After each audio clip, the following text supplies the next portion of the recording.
যুক্তরাষ্ট্র বাংলাদেশের সম্পর্ক এখন আগের যেকোনো সময়ের চেয়ে বেশি গুরুত্বপূর্ণ বলে মন্তব্য করেছেন দক্ষিণ ও মধ্য এশিয়া বিষয়ক সহকারী মার্কিন পররাষ্ট্রমন্ত্রী পল কাপড়। স্থানীয় সময় বৃহস্পতিবার সন্ধ্যায় আয়োজিত মহান স্বাধীনতা ও জাতীয় দিবসের সংবর্ধনা অনুষ্ঠানে প্রধান অতিথির বক্তৃতায় কথা বলেন পল কাপড়।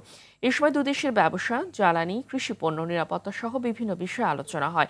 এছাড়া বাংলাদেশ সার্বভৌমত্ব ও সমুদ্র সুরক্ষার পাশাপাশি কৌশলগত জটিল পরিবেশের প্রেক্ষাপটে স্বাধীনভাবে সিদ্ধান্ত নিতে দুদেশের একসঙ্গে কাজ করার কথা উল্লেখ করেন এই মার্কিনী।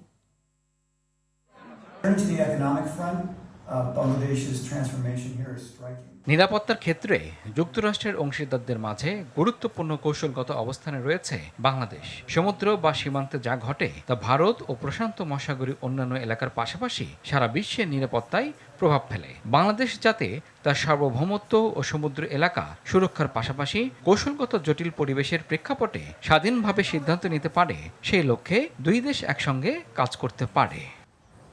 As Bangladesh continues its development, the challenge will be to achieve not just growth, but transformation.